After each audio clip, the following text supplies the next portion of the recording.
Assalamualaikum warahmatullahi wabarakatuh. Kami dari kelompok 5 Manajemen PAUD dan TNS akan mempresentasikan pada hari ini mengenai materi problematika pengelolaan PAUD dan TNS dari segi internal.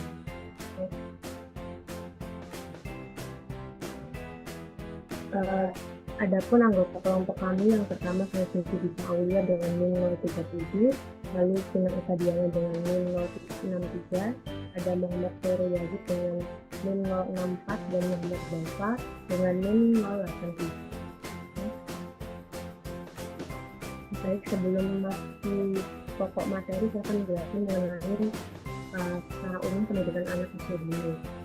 Dalam pendidikan PAUD sendiri, pembinaan terhadap anak usia dini yang terhitung dari lahir sampai usia 6 tahun dalam mempersiapkan jenjang pendidikan yang selanjutnya. Jadi tujuan utama dilakukannya PAUD itu untuk membentuk anak-anak yang berkualitas untuk tumbuh dan berkembang sesuai dengan tingkat perkembangannya sehingga nanti dapat memiliki persiapan dalam memasuki jenjang pendidikan yang selanjutnya.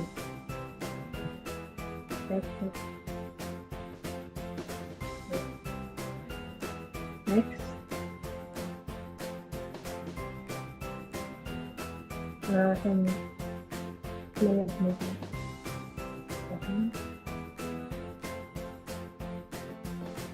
Bisa biasa ya. Oke, jadi selanjutnya mengenai manajemen PAUD. Manajemen PAUD sendiri berupa usaha dalam mengatur proses pendidikan anak usia dini agar bisa menggapai tujuan dari PAUD, yaitu memberikan pendidikan terbaik untuk anak guna membantu pertumbuhan dan perkembangannya. Menurut Suyadi, penjelasan mengenai manajemen PAUD yaitu sebuah usaha untuk mengelola, mengatur, dan membina proses interaksi edukatif antara peserta didik, tenaga pendidik, dan lingkungan dengan sistematis, terencana, dan terorganisir guna menggapai tujuan pendidikan anak usia dini. Next. Dalam problematika pengelolaan PAUD dari segi internal terdapat 3 poin problematika yang sampai sekarang masih terjadi. Yang pertama yaitu kurangnya tenaga pendidik PAUD yang memenuhi standar kompetensi guru. Berpedoman pada standar pendidik dan tenaga kependidikan yang ada pada Peraturan Menteri Pendidikan dan Kebudayaan Republik Indonesia Nomor 137 Tahun 2014 Pasal 25 di Lembaga PAUD masih belum memenuhi kriteria yang ada, yaitu standarnya sebagai pendidik tenaga pendidikan lembaga PAUD mencakup yang pertama memiliki kualifikasi akademik, yaitu minimal memiliki ijazah diploma 4 atau sarjana dalam bidang pendidikan anak usia dini yang didapatkan dari program studi terakreditasi atau gelar kependidikan yang sesuai dan mempunyai sertifikat pendidikan profesi guru atau PTG. Lalu yang kedua, kompetensi guru PAUD yang berpaut pada kemampuan pedagogik, kepribadian, sosial, dan profesional. Sedangkan kualifikasi untuk guru pendamping yaitu D2 PJPK atau SMA dan memiliki sertifikat pendidik atau pelatihan jenjang pendamping. Dilansir dari Jawa Pos, dari 400.000 guru PAUD di Indonesia, baru 41% yang memenuhi kualifikasi standar pendidik, yaitu memiliki gelar S1. Nini Suryani selaku Direktur Jenderal Guru dan Tenaga Kependidikan mengungkapkan banyak guru PAUD yang belum memenuhi kualifikasi dan kompetensi yang telah ditentukan. Kualifikasi ini dapat menjadi jaminan mutu pembelajaran karena peran guru mengharuskan untuk dapat memiliki profesionalitas dalam menjalankan tugas perencanaan, melaksanakan proses pembelajaran, serta menilai hasil pembelajaran, dan melaksanakan pembinaan, pengasuhan, dan perlindungan terhadap anak didik. Lalu selanjutnya, kurangnya tenaga pendidik berkualitas juga berdampak pada rasio guru yang masih rendah, karena banyak lembaga PAUD yang masih kekurangan tenaga pendidik sehingga menggunakan alternatif lain seperti merangkap profesi guru sehingga beban kerja yang diberikan akan semakin bertambah. Karena pada hakikatnya idealnya pada satuan PAUD di jenjang kelompok bermain dan taman anak-anak memiliki rasio guru dan anak maksimal 1:15. Lalu yang kedua, kurang relevannya implementasi pembelajaran di PAUD. Berdasarkan penjelasan Susilo, kurikulum PAUD merujuk pada pendekatan melalui rencana dan pengaturan tentang bahan ajar dan cara yang diaplikasikan sebagai pedoman penyelenggaraan kegiatan pembelajaran PAUD. Pada pembelajaran di PAUD, fokus yang dilakukan dengan bermain, namun masih banyak lembaga PAUD menerapkan pembelajaran hitung atau baca tulis hitung yang terasa begitu kompleks. Hal ini diperkuat dengan penuturan dari Suhardi selaku Sekretaris Jenderal Kementerian Pendidikan dan Kebudayaan, di mana beliau menyatakan kesadaran masyarakat Indonesia sudah terhadap pendidikan prasekolah sudah tinggi, namun masih menjadi persoalan adalah mengenai standarisasi penyelenggaraan lembaga PAUD, termasuk pengajaran calistung pada anak-anak di usia dini. Pada hakikatnya, pengimplementasian kurikulum PAUD harus sejalan dengan standar kompetensi anak usia dini yang terdiri atas aspek fisik motorik, perkembangan kognitif, perkembangan moral dan sosial, perkembangan emosional, dan perkembangan komunikasi. Hal ini bisa dilakukan dengan kegiatan-kegiatan seperti bermain bola, berenang, bermain plastik, mengenal warna, mengenal huruf dan angka, dan lain sebagainya. Lalu yang terakhir, terbatasnya sarana dan prasarana. Sarana dan prasarana yang layak merupakan sumber daya yang menjadi tolak ukur mutu sekolah atau lembaga PAUD. Semakin berkembangnya ilmu pengetahuan dan teknologi, maka diperlukannya peningkatan sarana dan prasarana secara konsisten. Sarana dan prasarana dikelompokkan dalam 4 kelompok, yaitu tanah, bangunan, perlengkapan, dan peralatan sekolah. Permasalahannya adalah sarana dan prasarana pendidikan di lembaga PAUD mengalami penurunan dan kekurangan sehingga belum bisa mensejajari perkembangan zaman. Sarana dan prasarana yang perlu diperhatikan seperti luas lahan yang disesuaikan dengan jenis layanan, jumlah anak dan kelompok yang dilayani, lokasi tidak bersebelahan dengan pusat pencemaran lingkungan, memiliki alat permainan edukatif atau API seperti alat main eksploratif dan konstruktif yang dirancang untuk merangsang kreativitas dan kemampuan pemecahan masalah, dan lain-lain. Pengadaan sarana dan prasarana perlu juga disesuaikan dengan jumlah peserta didik, kondisi sosial budaya, dan jenis layanan PAUD. Sarana dan prasarana di PAUD masih kurang dalam memenuhi standar yang ada sehingga dapat berdampak pada hasil pembelajaran. Ya. Selanjutnya akan dijelaskan oleh rekan saya. Baik, yang selanjutnya di sini saya akan menjelaskan mengenai problematika pengelolaan pendidikan non formal dari segi internal. Berdasarkan penelitian yang dilakukan oleh Fitriana dan Safitri pada tahun 2015 menyebutkan bahwa problematika dalam pengelolaan pendidikan non formal dari segi internal, yang pertama terdapat kurangnya koordinasi. Banyaknya jenis pendidikan yang ada dalam. Oke, selanjutnya model perubahan Burke-Lewin. Proses teori yang membentuk budaya organisasi berdasarkan pada Burke-Lewin model. Model Lewin manajemen perubahan serta perubahan organisasi mendefinisikan sebagai proses untuk mempengaruhi dan menginovasikan pedoman wujud atau struktur dan risiko organisasi untuk mengelola perubahan dan pengguna dalam organisasi yang sering terjadi perubahan. Seperti gambar yang ada di kiri ini, gambar tabel di samping menunjukkan model perubahan Burke-Lewin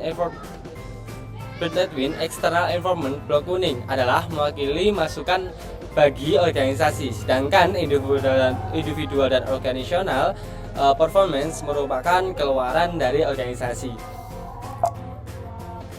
Selanjutnya, faktor transformasional model Burke-Lewin. Faktor transaksional atau blok merah mengacu pada aktivitas sehari-hari organisasi. Faktor transaksional dipengaruhi oleh manajemen. Perubahan pada faktor transaksional akan menghasilkan perubahan yang dapat bertahan lama jika faktor transformasional juga dapat terpengaruh. Berikut adalah faktor-faktor transaksional. Ya, ini yang pertama ada manajemen praktis. Praktis manajemen ini mencakup perilaku dan aktivitas dari manajer. Praktik ini selaras dengan pelaksanaan strategi secara menyeluruh. Yang kedua ada struktur. Struktur ini berisi perincian organisasi seperti hierarki, departemen, dan saluran pelaporan. Yang ketiga ada sistem policy and procedure. Sistem kebijakan dan prosedur merupakan mekanisme yang mengimplementasikan untuk membantu dan mendukung karyawan. Yang keempat ada work unit climate. Work unit limit adalah lingkungan kerja tim yang mencakup beberapa baik kerja tim, kenyamanan individu, dan mengekspresikan diri, dan seberapa baik tujuan yang sudah ditetapkan dan dihargai. Selanjutnya 5 ada motivation atau motivasi. Faktor motivasi adalah menetapkan tujuan untuk bisa menginspirasi dan mengarahkan karyawan. Yang keenam ada task requirement and individual skill or abilities. Persyaratan tugas dan keterampilan atau kemampuan individu adalah faktor ini membandingkan deskripsi pekerjaan dengan keahlian dari karyawan. Sebagai contoh, karyawan yang berpengalaman dan memiliki peringkat tinggi mungkin masih merasa kesulitan untuk beradaptasi dengan teknologi baru. Dan yang terakhir ada individual needs and value atau kebutuhan dan nilai individu. Seseorang karyawan akan mengharapkan tuntutan tertentu seperti pemenuhan gaji, keseimbangan, kerja hidup, tanggung jawab yang harus terpenuhi dalam peran mereka. Next, 7S framework akan dibacakan oleh teman saya. Baik, untuk yang selanjutnya ada model perubahan 7 framework. McKinsey 7 Framework merupakan kerangka strategi yang dikembangkan oleh konsultan McKinsey di tahun 1980-an bersama konsultan Tom Peters dan Robert Waterman. Model McKinsey ini sering dijadikan rujukan untuk mengelola perubahan serta strategi pengembangan organisasi maupun bisnis. McKinsey sendiri memiliki 7 elemen seperti pada gambar di samping. Bisa di next.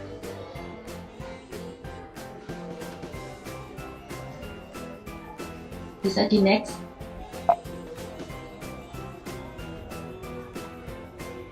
Baik, untuk elemen yang pertama ada strategi. Strategi ialah suatu maksud yang dibuat untuk mencapai tujuan organisasi. Strategi bisa dibedakan karena suatu taktik maupun tindakan operasional dari sifat perusahaan atau organisasi yang direncanakan dan dipikirkan secara praktis. Strategi juga termasuk dalam rencana tindakan yang dirancang organisasi untuk tanggapan terhadap perubahan dari lingkungan eksternal. Yang kedua ada struktur.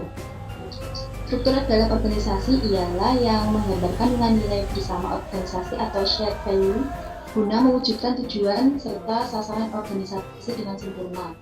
Struktur juga menetapkan mengenai otoritas, peranan, prosedur kerja, komunikasi, serta perwakilan tim tugas untuk unit kerja agar dapat mewujudkan tujuan organisasi. Yang ketiga ada sistem. Sistem adalah suatu proses dalam organisasi yang memuat kegiatan aktif sehari-hari dan proses pengambilan keputusan. Setiap organisasi memiliki sistem atau proses internal yang berfungsi untuk mewujudkan dan melaksanakan rencana serta menyelesaikan tugas sehari-hari. Yang keempat ada style. Style ialah gaya manajemen atau kepemimpinan yang paling tepat guna mencapai tujuan dan sasaran organisasi. Pemimpin harus mempertimbangkan apa yang dapat menjaga kepuasan dan motivasi. Hal tersebut memenuhi persyaratan untuk membangun kinerja. Pendekatan dari model struktur ini menggambarkan kepemimpinan sebagai rencana untuk mewujudkan tujuan dan sasaran organisasi, yaitu untuk memperbaiki kinerja. Bisa di next. Untuk yang kelima ada staff. Elemen staff termasuk dengan bagaimana mereka dipilih, direkrut, dilatih, dimotivasi, dan dihargai. Individu akan mempunyai persyaratan yang dianggap sesuai dengan fungsi dan tujuan organisasi. Jika tujuan organisasi dan tujuan staf tidak sejalan, maka akan sulit bagi organisasi untuk meningkat secara baik. Yang keenam ada skills. Skill atau keterampilan ini juga mencakup kemampuan dan kompetensi. Jika pelaksana organisasi tidak memiliki kemampuan yang cukup untuk memenuhi kebutuhan dalam mencapai visinya, organisasi tersebut nantinya akan bersifat menjadi kontraproduktif. Dan yang terakhir ada share value. Ini menjadi standar maupun aturan yang menjadi acuan atau pedoman perilaku untuk seluruh individu di organisasi. Share value ialah nilai budaya kerja yang dibagi menjadi dasar pertumbuhan dan kemajuan organisasi. Share value juga dikenal sebagai nilai-nilai inti bersama. Nilai tersebut nantinya akan dibagi dengan terbuka di seluruh organisasi. Nilai-nilai ini memiliki fungsi dasar untuk memandu mengenai visi, misi, dan nilai-nilai pernyataan, serta menyediakan rasa tujuan yang terbuka kepada seluruh staf. Jadi next. Baik, sekian presentasi dari kelompok 8. Kurang lebihnya mohon maaf. Wassalamualaikum warahmatullahi wabarakatuh.